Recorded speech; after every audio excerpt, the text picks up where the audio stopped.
I'm gonna make him an offer he can't refuse.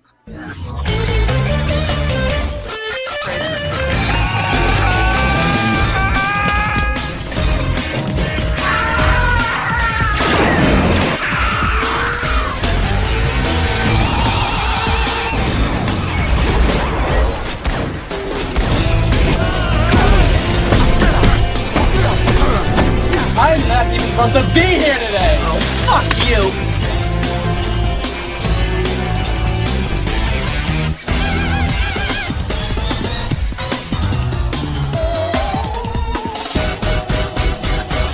Come on, you want me to drive? You're supposed to be suicidal. Remember, I'll Anybody drive. a drive? Get in the car. Fuck me in the ass. Fuck you, you fucking stupid cunt.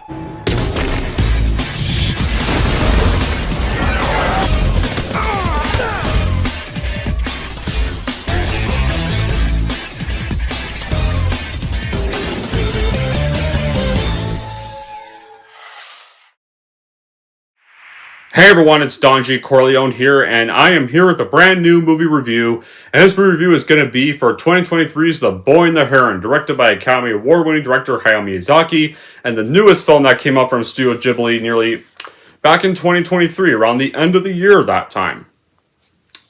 And the first film Hayao Miyazaki did since The Wind Rises in 2013. So, the plot of this film is, as you all know, director Hayao Miyazaki has done Spirited Away, one of my all-time favorite animated movies ever.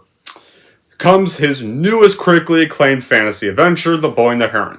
This one is set during World War II, and about a young boy named Mahito who has lost his mother during the war, moves to his family's estate in the countryside, and a series of mysterious events lead him to the secluded and ancient tower, home to this mischievous gray heron. When Mahito's new stepmother disappears, he follows the Grey Heron into the tower, enters a fantastic world shared by the living and the dead, embarks on this epic journey with the Heron as his guide, and Mahito must uncover the secrets of this world, the truth about himself as well. And, of course, much like with all of Hayao Miyazaki's other English dub, this also stars an all-star talented cast of actors. For the English dub, like from Christian Bale, Dave Bautista, Gemma Chan, Willem Dafoe, Mark Hamill, Karen Ficarra, Robert Pattinson, and Florence Pugh. So, as for my reaction, well, honestly, especially kind of in today's world, I feel like kind of like anime is the only other animation thing that really kind of now works in today's world, and kind of wish we did get a little, kind of wish we were starting to get a little more of in today's world, to be honest, because a lot of companies now, like Disney, have pretty much sold out and make a lot of crap nowadays. There's rare exceptions if they get lucky, but there's still plenty of other bad stuff they've done. DreamWorks, they've had some hits, like the Bad Guys films. Well, I hope the Bad Guys 2 is a hit, that is. The Wild Robot, Puss Last Wish. But there's also still some mixed things about them, too. Illumination, they had the Mario film, and I guess they can be a little more trustworthy because at least they're not a politics studio, and at least make family films, at the very least, so I can see why they're successful. But the one that really still does make masterpieces is right now, well, I don't know if they'll probably make it. I wonder if they even do, it might take a lot of years for them to make another animated film. But Studio Ghibli is honestly proving themselves to be a new, better animation studio in today's world. Because, like, here's the thing. They have done many great films, like they've done Spirited Away, they've done My Neighbor Totoro, they've done Howl's Moving Castle, and quite a few more. So yeah. So it's definitely kind of nice to see Hayao Miyazaki come back with a new animated film, especially considering that The Wind Rises was originally supposed to be his last movie back in 2013. And now, like, nearly 10 years after that movie's release, he came back with another animated film. So it was nice to see him back again after 10 years, around the time this had come out. And plus, when I saw who the English dub cast was, I got hyped because I like all these actors in the English dub, and I think all of them are legends in today's world. So yeah, when this first came out in theaters, I didn't have the time to review it back then, but I finally rewatched it now, so I could finally get this review done after almost a year and a half of delaying this. guess what? This movie, obviously, it was phenomenal. It blew me out of the water with how great this film was. This is probably the second best animated movie 2023 behind Across the Spider-Verse, and it was a good way to close off animation for 2023 in my eyes. Now, I do like Across Spider-Verse slightly a little more, but if I had to pick which one, definitely. But to be fair, though, I think Boy and the Heron definitely is almost actually just as good as that film, and honestly kind of deserved the Academy Award win more. Some were upset that Across didn't win, but to be fair, as much as I wanted either this or that film to win the award, I'm actually glad this won the award instead, because while I love Across the Spider-Verse, it's only really the first half of a story. It's not really a complete story per se. This movie, on the other hand, is actually more of an original idea, and actually is full-on complete standalone story. Across the Spider-Verse is really a part one movie, so yeah, plus there was, I guess, also the animator controversy that did kind of hurt its chances a little bit, so I'm glad this movie won. So yeah, but how was The Boy and the Heron made? Well, Miyazaki had announced his retirement since 2013, but he had worked on the short film Burrow the Caterpillar and reversed his decision. So he began storyboarding for a new feature-length project in July 2016. And then production began in May 2017. The film's title got announced in October 2017, and originally was going to be released on the 2020 Summer Olympics, but of course, now, well, I'll get to that stuff later. By May of 2020 of that year, 36 minutes of the film got hand-drawn by over 60 animators, but there wasn't really a deadline. And production had spanned 7 years because it had delays because of a certain pandemic. Miyazaki had a slowed animation pace around the time he was making this, and eventually it was actually pretty much completed by October 2022. And financing for the project had streaming deals for previous Ghibli films, and the producer Toshio Suzuki, according to him, that's apparently was the most expensive film produced in Japan. And the screenplay does draw heavily from a lot of Miyazaki's childhood and explored themes of the coming of age, a world marked by conflict and loss, and the score was done by Joe Hisashi, and Kenji Yoshimizu wrote and sang the film's theme, called Spinning Globe. So, after The Boy and the Heron was shot and advertised in Japan area, it would be released in Japan on July 14, 2023 by Toho, and it got screened in traditional theaters and other formats like IMAX. And of course, the release of the film was an intentional absence of promotion because Ghibli didn't want to release any trailers, images, synopsis, or casting details in advance of the Japanese premiere with a single poster. But when it came to North America, the English dub would go on to be released to the USA on December 2023. And it did get a trailer here. Because, I saw the trailer in November, and immediately as soon as I saw a trailer, I immediately wanted to go see this. And of course, when it released, it grossed over 294 million worldwide, and when it first came out in this area, when it first came out here opening weekend, it was actually the #1 film at the box office. Yeah. Can you believe that? A Hayao Miyazaki animated anime film actually opened at #1 at that time, along with another Japanese film called Godzilla -1 that was also just as great as this movie. Although, to be fair, if I pick which one I like more, either this or Godzilla -1, I'd say Godzilla -1 is better. Slightly. They're both just as good, but I think Godzilla -1 is slightly a little bit better. But I like them both equally as much. But yeah. So, but I actually did make pretty decent, made some surprisingly pretty decent numbers in North America. It showed people, because people are starting to go near anime more because of they're not impressed by Disney today and stuff, and anime is one of the few normal animated genres nowadays. So I can definitely see why more people are moving towards anime.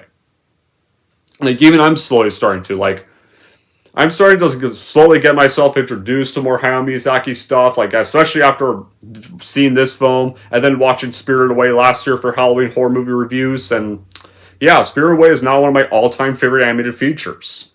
And I can see why a lot of people really love it. Now, there's some of my subscribers don't really like it, or not a fan. Some of my subscribers aren't really big fans of the film, but still. So, what makes The Boy and the Heron so great? Well, the film was produced solely funded by Studio Ghibli, and Hayao Miyazaki made it the way he wanted to and the way he liked. There was like no clear narrative meaning or answers provided, but it's a story that really makes you think about how everybody here lives, so especially someone like you.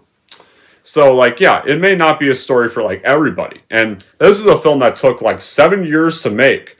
So the amount of details, the messages, and the hand-drawn animation is definitely terrific for a complex 2-hour adventure. And, like, think, like, this is a world now, an era, where hand-drawn animation is now so rare.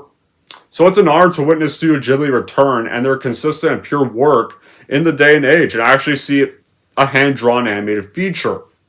And Hayao Miyazaki's, like, new cinematic journey, it's a departure from, like, conventional stuff, and Miyazaki's newest masterpiece really unfolds well. It spares no time for gradual instruction, and all the frames are pregnant with total meaning, and it's a poignant to all the duration, and the film is full of raw emotions, adorned with all the visuals, and it navigates seamlessly well between the ugliness and the well-timed comedy. Like, it's a hallmark of Hayao Miyazaki.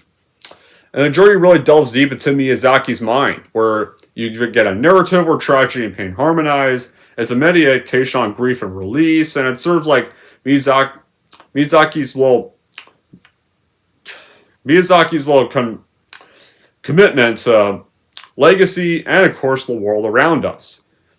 He implored viewers like you should not take the world for granted, craft their own destinies and their own goals, and like the whole true connections of relinquishing past echoes throughout, and embracing all of your own self. Like it was inspired by this French animated film called The King and the Mockingbird, a film that influenced Hayao Miyazaki to make this. And also you could tell he used some of his own influences to create a work that would connect and really influence us as the viewers.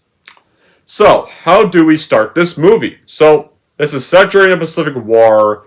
Our protagonist of the film, Mahito, loses his hospitalized mother in the firebombing of Tokyo.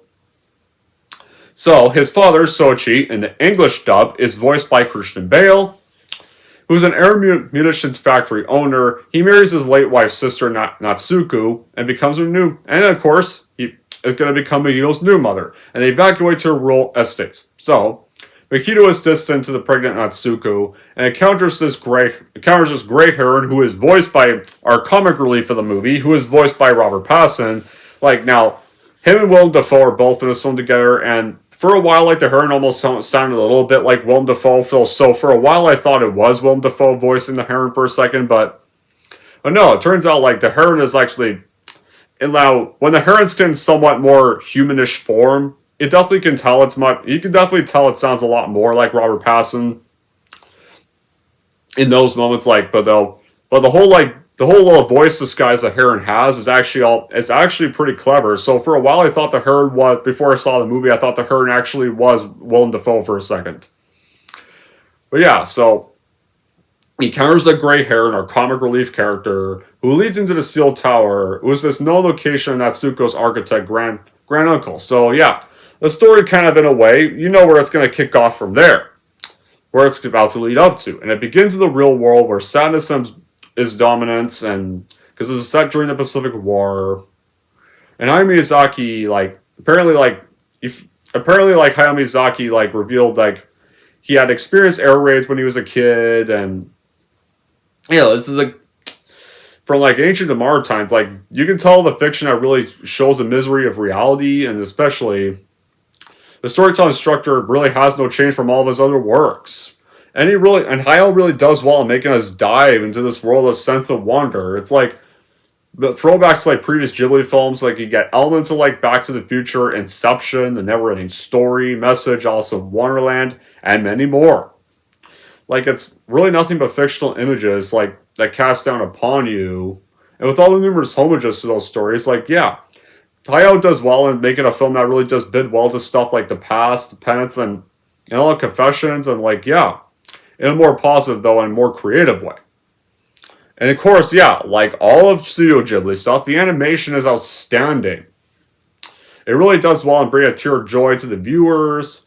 And really think like this is an era, this is definitely a director that still does hand-drawn animation at this point well, and can still make such a huge hit.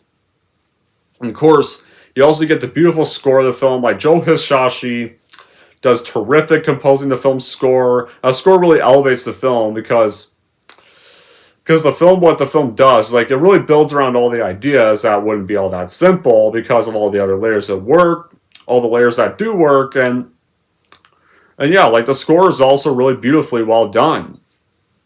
And it really does well matching with the scenes. Like Ghibli really does create beautiful and gorgeous animation colors, model designs, background structures that are breathtaking.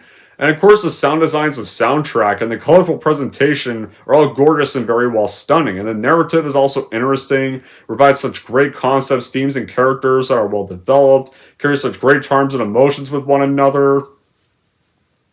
And of course, like Miyazaki really does bring the attention to the really does well in bringing attention to all the ways we lived our lives, and from which really does appear as this convention and not too much aggravating stuff. And like Mahito, like you see scenes of comedy where Mahito keeps getting bothered by this heron that's persuading him, like either it could be dreams, either it could be reality, to really step into the tower to save his own mother. And Mahito, he has his doubts though, but he ends up on this journey with this heron that does kind of annoy him a lot of times, and from many fantasy worlds, but not everything can be as it seems when he enters this fantasy world. But it is actually kind of the same thing. He's not just has to save his mother, but also has to save his sister. But also has to save her sister, actually. So yeah, on Mahito's first day of this new school, Mahito gets into this fight and he deliberately injures himself. And of course, now that Heron is now able to speak, and teases like Mahito with like promises to find his mother, but Mahito actually nearly gets taken by these creatures, but Natsuko saves him with this arrow. So and after that, like and of course now learning more about this well, and she said that originally he was sealed off and tells him not to go there, and though of course, but after being saved by this arrow, Mahito decides to craft his own bow and arrow, and it gets imbued like with true aim because it gets fletched into the heron's feather, and Mahito's then like and of course, when Mahito's reading a book that was left by Asako, gets interrupted when Natsuko is ill and disappears in the forest, and so one of the estate's elderly maids, Kariko, is led into the tower. Then Mahito is deceived by this watery imitation of his mother made by the heron, and that dissolves at his touch, and so Mahito ends up piercing the heron's beak with his arrow, and it turns out he's this like flightless creature called the Birdman that lives inside of it. And this is where you kind of become more familiar with the more Robert Pattinson like voice right here, where it sounds much more like his where this time around it sounds a little more like his actual self. And then a wizard appears who is Mark Hamill's character in the English dub, that is. He orders the Birdman to guide Mahito and Kariko as all three sink into the floor, and of course, obviously the Birdman is a little annoyed that has to be Mahito's guardian, and clearly Mahito is as well, because like throughout the movie they do annoy one another. And so yeah, all three do sink into the floor, and so once they sink into the floor, Mahito ends up at this oceanic world. And of course, like, the pelicans then see him and start to try to attack him, but this younger version of Kariko, who is more forbidding and Melgalthic Dolmen, actually no, this forbidding Melgalthic Dolmen also tried to attack Mahito, but this younger version of Kariko, the maid that got lured into the tower, and throughout the film, like, who had an obsession with tobacco and cigarettes a lot of times, or even try to sneak them away from the other maids. Now this version of Kariko is this fisherwoman that uses fire through his magic wand to lure away the whole pelicans, and so has Mahito accompany her, help her catch this giant fish I think a bubbly spirits called the Warwaras, and they fly to a world above to be reborn though, and so this young woman Hibi then protects Warwar from predation by the pelicans, and so this one dying pelican that is actually voiced by Willem Dafoe explains the species that are actually going to survive when they get introduced to the world with no other food. So eventually, like the next day, so once they get there, and of course, once they get to Kariko's hideout, Mahito's little sleeping area is underneath the whole table with all these dolls surrounding it. They actually look like all the other maids, and yeah, they actually, and of course, like Kuriko's actually the character Florence voices in the English dub, and actually, I think actually voices both the elderly version in the present world and the younger version that's in the ocean world on Mahito's journey. And I gotta say, like Florence actually does terrific in doing both voices in the English dub, like from the elderly voice and of course from the actually more normal voice once you meet the younger version of her character. Like easily, and of course, like I really do like this character Kuriko as well, and Kuriko as well because she seems a little tough, but she also has a bit of a good heart when she like helps Mahito out there, and of course, and also revealing that she has kind of the same scar as him, because from an earlier attack, and so she's able to make peace between Mahito and the Birdman, who still don't like one another, and of course, like especially like when he tries to say that like that great herons really are liars, but Mahito thinks that's all a lie, and so like yeah, they argue throughout most of the film, and like I gotta say the Birdman's actually a very funny comic relief, and Robert Pattinson also does well voicing him and making him really funny as well. So yeah, so she's able to make them reconcile their differences, and they know they have to basically put up with one another and work together on this quest, because the Birdman is stuck with Mahito, and so Mahito's able to restore Birdman's flight, and so by plugging the Birdman's beak, and so then the two get separated by parakeets, though Himi then manages to save Mahito and then shows him his counterpart of the tower, and then they enter this door that leads back to Natsuko's estate, gets spotted by Sochi, but Mahito returns through the door to continue to search for Natsuko, and like, yeah, this is a film that actually has many emotional moments that are well acted. Like, this deals with stuff like the death of a parent. Like, The Boy and the Heron also explores the emotion of a child that struggles with the loss of a parent, creates a magical journey for the boy to find the answers he seeks, and the closure that he's pretty much denied by the tragic accident in the opening scene. And yeah, like, the last 20 minutes do well and really hitting the viewer hard, especially someone like me. Like, closure, like, is something that a lot of us can struggle with when we go through a loss like this. The film does a wonderful job exploring that stuff. Like, whenever the score happens, it's perfectly paced to the film. It doesn't feel out of place. And Joe Hisai really composes, like, sadness, joy, adrenaline, and hope with all those together in the screenplay every step of the way. And also, like, Mahito himself, I think, is a very well-done younger protagonist. Yeah, he doesn't really speak too much in the first bit when we see him, but he then starts to develop well on his journey when he tries to kind of bring back his dead mother, because, well, in the first bit, he's kind of going over all the feelings he's going through. He's just lost a parent, trying to adjust to this new area that he has to live at for a little while. But then, of course, after his more development, he does start to speak a little bit more, and you get to know him a little bit more. Like, the Heron is also very entertaining. His chemistry, Mahito, is very gold. Or whenever they argue, or whenever Mahito actually breaks his wing with an arrow. And like now knowing they pretty much have to kind of work together and put up with each other if they want to be able to get out of this quest. And yeah, the movie has some actually good moments of comedy thrown in between, and the comedy does not feel out of place either. That's the thing, like with a lot of Hayao Miyazaki stuff, whenever they have comedy, the comedy never feels out of place in either of his stuff. It actually feels like it is earned. Like there's moments like kind of like during their first interactions, Mahito shoots an arrow in his beak, and then of course it does not work, and so Mahito has to block the hole in his beak, and he tries this wooden cork and it doesn't make it, so he has to make it again, and this stuff actually prevents the film from being boring. And so Mahito infiltrates the parakeets' kingdom, and he finds Natsuko in this delivery room, but Natsuko rebuffs him. Mahito then calls her his mother, though, and of course, Himi then inserts a paper that attacks them, but the three then get rendered unconscious by the encounter, and Mahito meets the wizard, it's Natsuko's grand uncle, aka Mark Hamill's character again, and of course, the wizard gets preoccupied with this stack of stone blocks that represent the dimension, and of course, he requests Mahito that possesses the power of his bloodline to succeed and cause like the whole ship of the world. And Mahito notices like the blocks were infused by malice, and so he then, of course, like when he wakes up, he gets freed from captivity by the Birdman, who returns to rescue him there, and because they've started to warm up throughout their journey towards one another, and of course they climb the tower to go after the Parakeet King, who is actually the character Dave Bautista voices in the English dub. And while he only really has one scene, like I also really like Bautista's performance as this character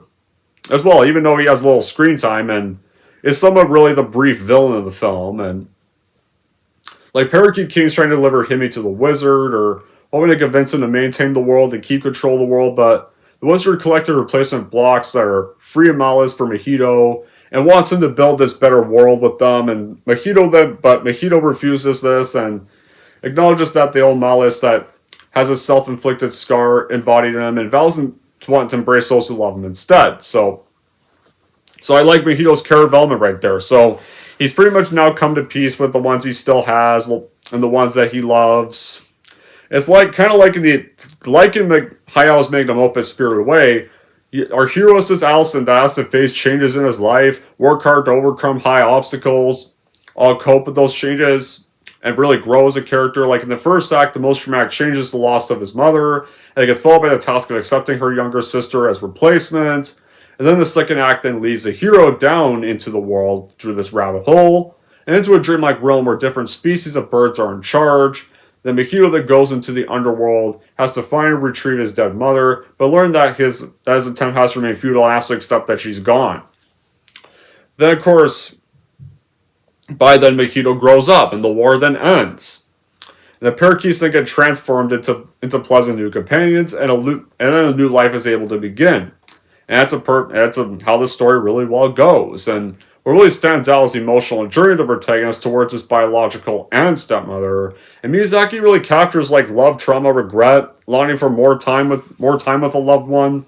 And the granduncle's animation like world really reflects the desire for the boy to follow in those footsteps, acknowledge the stuff of the world, and the boy's yearning to forge his own path, and especially followed by all the breathtaking animation, the color and texture in each scene, really making you question where the art ends and reality begins.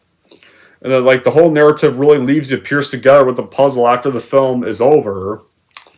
So now we get on with the finale. So after the Parakeet King reaches them in time and hears this, he's furious about this. He takes the blocks and wants to build a better world himself, but the stack becomes unstable and it falls, and then so this world collapses and starts to flood. So Mahito, Himi, and the Birdman escape, and Natsuko and the younger Kariko reunite with them, and he finds out that Himi is his birth mother. Mahito warns her of her fate, but she returns to her own time without any worry, and then Mahito returns with Natsuko with this excess of animals that revert back to their normal forms, and the Birdman notices Mahito keeping the stone of power. And the Birdman tells him they has to forget his experiences, and this charm doll then that Mahito had, it turns back into the older Kariko that was from the present time. And so of course Mahito is reunited with his dad. He now accepts his mom's sister as his new mom, and of course the Heron then parts ways with Mahito, and so yeah, that's where our journey ends. And then within 2 years the war ends, and Mahito goes back home to Tokyo with his father and his new brother. So that's how the story beautifully ends. Mahito has grown up, and by 2 years goes back home with his entire family, has accepted the loss of his mother, now accepts his mom's sister as his new mom, and of course now has a new sibling, and the war's ended. They can finally go back to Tokyo. That's a perfect way to wrap up this beautifully terrific masterpiece. Now, would there be any bad qualities with the film? So, alright. When it comes to the bad qualities, I'll admit this. The first half, I guess, does kind of drag a bit at first, because most of the first half is really kind of just Mahito getting kind of familiar with his new home until the end of the war, and meeting the maids of the house, and having a lot of encounters with the Heron. And of course, like the ending, I feel the ending was a little bit quick. Like, I kind of would have liked to see like Mahito and his family return back to Tokyo and not just kind of end with him closing the door to his room and just ending the film like that. It's like, I kind of wish we did have a bit more of a full ending, but that's really just me though. That's what I wish happened. But regardless, I think The Boy and the Heron is a phenomenal animated feature, and it was definitely the best way to close off the animated year of 2023.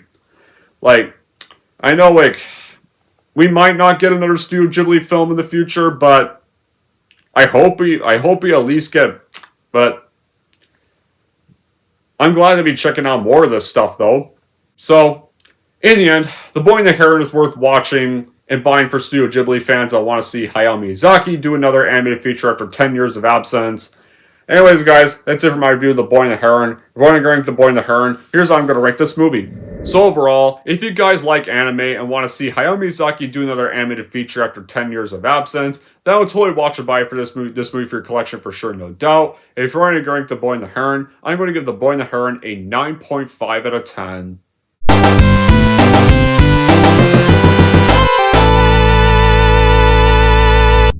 Alright, there we go, guys. That wraps up my review for The Boy and the Heron. So, I want to know in the comments down below what you guys thought about The Boy and the Heron. And until then, that'll be it for this review. Thank you all for watching. If you like this and want to see more, don't forget to like, subscribe to Don G. Corleone.